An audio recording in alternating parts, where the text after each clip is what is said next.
Bonjour et bienvenue sur Tesla 3. La mise à jour 2022.20.7 a eu raison de Fantôme. Fantôme est morte. Fantôme est briqué. Je ne peux plus l'utiliser, je ne peux plus démarrer. Je vous explique tout ça après le jingle.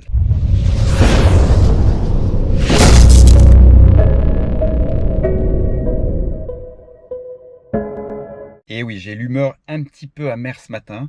Comme je vous l'ai expliqué, j'ai mis à jour ma voiture et ça s'est pas bien passé du tout.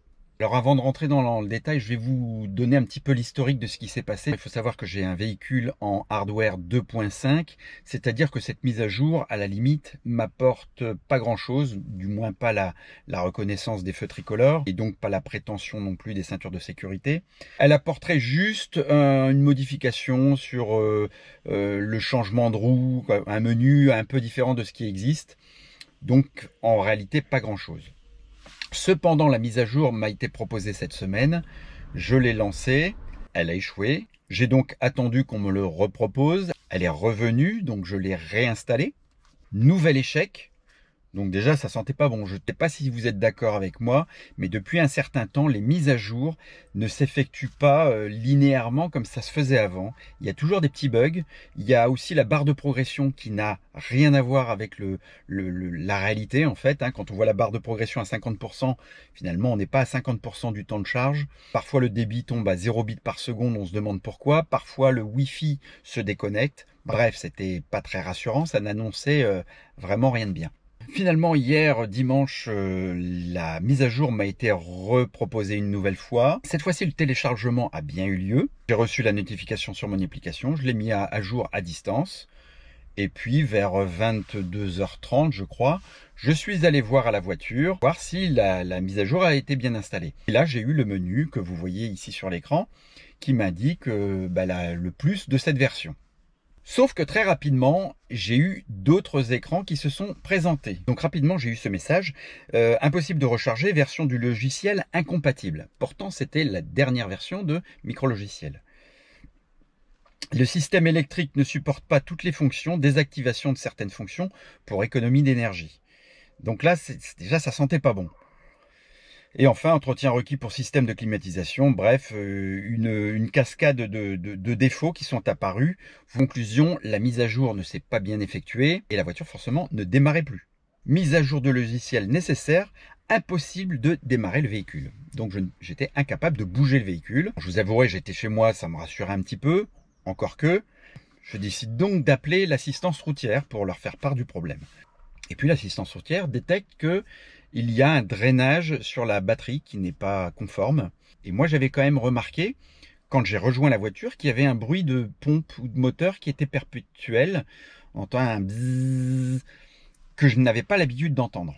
Donc, la mise à jour avait fait déclencher quelque chose qui n'était pas normal. Bien entendu, avant, j'avais décidé de faire le soft reboot ou le hard reboot. Alors pour le soft reboot, pour ceux qui ne savent pas, vous appuyez les deux molettes en même temps et vous attendez que l'écran s'éteigne. Et là, au bout d'un moment, il y a le reboot de l'ensemble qui se fait. Pour un hard reboot, inutile d'appuyer sur le frein, ça c'est une légende urbaine. Vous appuyez sur les deux molettes, vous attendez que le logo réapparaisse. Et là, au moment où le logo réapparaît, là vous lâchez les deux molettes. L'histoire du frein, c'est une sécurité. Admettons, vous habitez à San Francisco. Si au moment du reboot, les mâchoires se desserrent, là, vous avez la sécurité que vous avez quand même un frein supplémentaire. Mais si vous êtes sur du plat, le frein ne fera absolument rien du tout, en plus pour le reboot. Bref, l'assistance routière me dit, on ne va pas pouvoir vous dépanner. Il faut amener le véhicule au Tesla Center le plus proche. Ouais, donc moi, ça me fait ça fait environ 140 km. Compliqué quoi. De plus, mon véhicule vient juste de passer la garantie, je suis à 84 000 km et donc les complotistes pourraient dire n'est-ce pas de l'obsolescence programmée, parce que on dépasse juste les 80 000 km. En plus, ça survient lors d'une mise à jour. Voilà. Donc, je ferme la parenthèse du complotiste. C'est une question qu'on se pose. Je n'ai pas la réponse. De toute façon, on ne l'aura jamais. Donc, ce que je décide de faire, c'est de débrancher ma batterie, de laisser la nuit passer, une nuit de sommeil, et de la rebrancher le lendemain. C'est ce que j'ai fait. Ce matin, j'ai rebranché la batterie, et là, rebelote. J'ai eu ces messages d'erreur, donc il y a quelque chose au niveau de la mise à jour qui ne fonctionne pas, ou qui a mal été chargé. ou est-ce qu'elle est adaptée à mon véhicule, j'en sais rien. En tous les cas, ça ne marche pas. J'ai quand même pris la précaution de prendre un multimètre et de tester la batterie. Et quand j'ai testé la batterie, elle était à 9 volts, 8-9 volts.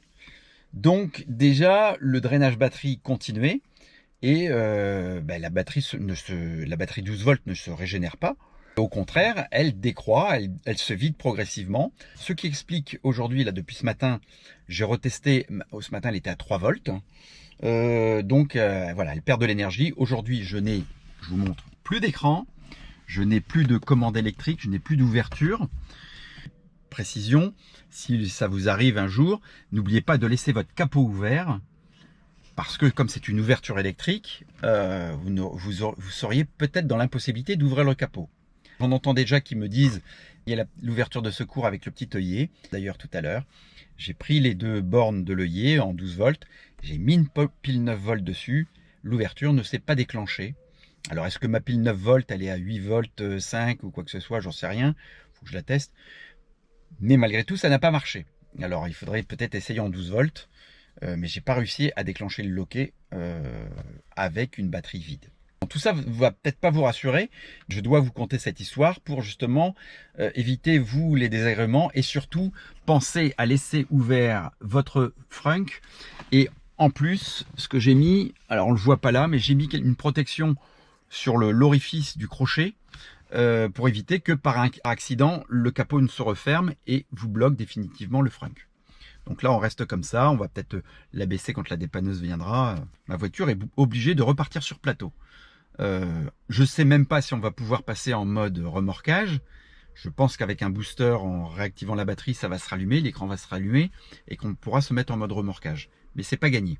Donc ce matin, j'ai téléphoné à l'assistance qui me dit ok, on va pouvoir être là dans 1 heure. En revanche, on va pas pouvoir prendre en charge le rapatriement jusqu'au garage Tesla. Eh oui, ils sont limités au garage le plus proche. Mais je lui dis, mais oui, mais le garage compétent le plus proche, c'est Tesla, celui qui est censé réparer le problème. Je ne pense pas qu'un autre garage autre que Tesla sera capable de le faire, sauf si c'est un problème de batterie. Donc l'assistance me dit, non, on prend en compte 185 €. On vous fait un devis pour le rapatriement jusqu'à Lille-Lesquin. Un peu de temps après, il me rappelle, il m'annonce la facture, environ 503 € pour le rapatriement donc d'Amiens jusqu'à Tesla-Lesquin.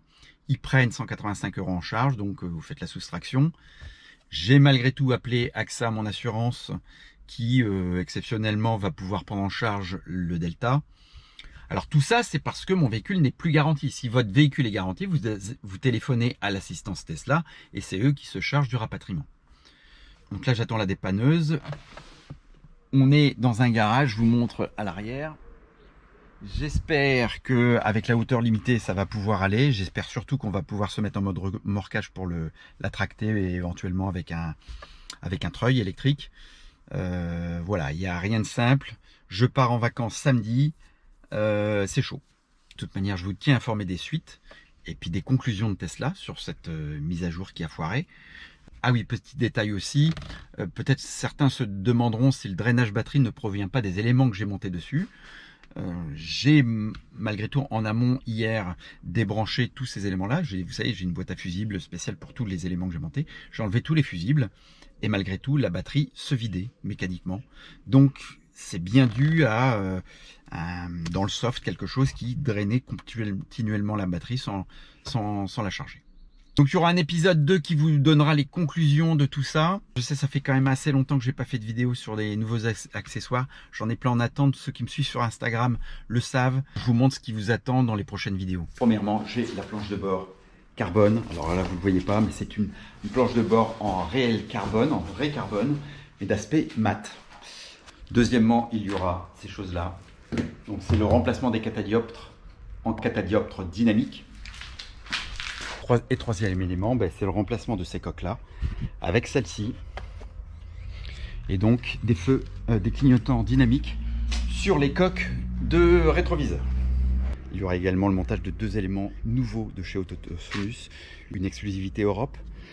Donc la version 2 de ce chargeur QI Et puis un autre élément, c'est un afficheur de vitesse, mais très discret et très bien intégré à la planche de bord.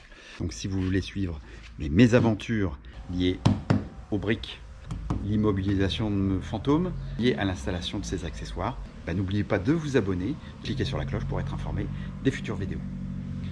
Merci de votre fidélité. Ciao, ciao. I know you told your friend you're not okay. And tell me what's wrong and why you never said you felt that way. And guess you're trying to stay strong and fake a smile until I look away. But I've known you too long, it hurts to watch your blue eyes fade to gray as you fade away.